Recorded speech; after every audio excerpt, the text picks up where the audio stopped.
என்னது? நம்ம ராஜராஜ சோழன் காலத்து செப்பு பட்டயங்கள் நெதர்லாந்துல இருந்து இந்தியாவுக்கு திரும்ப வந்துருச்சா? ஆமாங்க, நீங்க கேக்குறது 100க்கு 100 உண்மை. இதோ அந்த மாசான செய்தியோட முழு விபரங்கள்.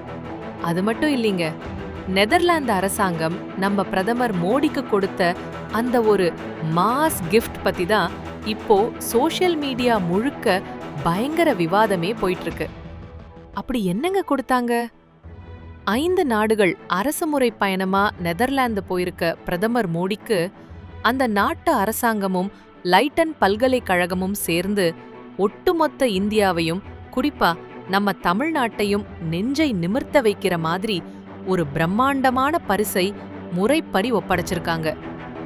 100 வருஷங்களுக்கும் மேலா நெதர்லாந்துல பாதுகாப்பா வைக்கப்பட்டிருந்த சோழ பேரரசர் ராஜராஜ சோழன் மற்றும் அவருடைய மகன் ராஜேந்திர சோழன் காலத்து 21 வரலாற்றுச் சிறப்புமிக்க செப்பு பட்டயங்களை பிரதமர் மோடிக்கு ரிட்டர்ன் கிஃப்டாக கொடுத்து கௌரவிச்சிருக்காங்க. அது மட்டும் இல்லாம இதோட சேர்த்து சோழர் காலத்து அபூர்வமான ஒரு வெண்கலச் சிலையையும் மீட்டு நம்ம பிரதமர் கையில கொடுத்திருக்காங்க. ஏறத்தாழ 30 கிலோ எடை கொண்ட இந்த செப்பு பட்டயங்கள் சோழ வம்சத்தோட முத்திரையிடப்பட்ட ஒரு வெண்கல வளையத்தால கோர்க்கப்பட்டிருக்கு. பார்க்கவே சும்மா மிரட்டலா ராஜ கம்பீரமா இருக்குல்ல.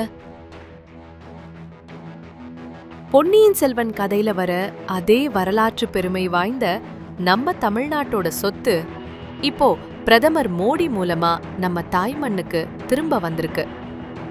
இது ஒவ்வொரு தமிழனுக்கும் இந்தியனுக்கும் பெருமகிழ்ச்சியான தருணம் அப்படின்னு பிரதமர் மோடியே நெகிழ்ச்சியா சொல்லியிருக்காரு. இந்த மாசான கிஃப்ட் பத்தியும் நம்ம சோழர் கால பெருமை திரும்ப கரைச்சத பத்தியும் நீங்க என்ன நினைக்கிறீங்க? கீழ இருக்கிற கமெண்ட் பாக்ஸ்ல கமெண்ட் பண்ணுங்க. அப்படியே இந்த வீடியோ பிடிச்சிருந்தா லைக் பண்ணுங்க, ஷேர் பண்ணுங்க. இதே மாதிரி உடனுக்குடனான ட்ரெண்டிங் செய்திகளுக்கு நம்ம பக்கத்தை சப்ஸ்கிரைப் பண்ணிட்டு அந்த பெல் ஐகானையும் கிளிக் பண்ணிடுங்க.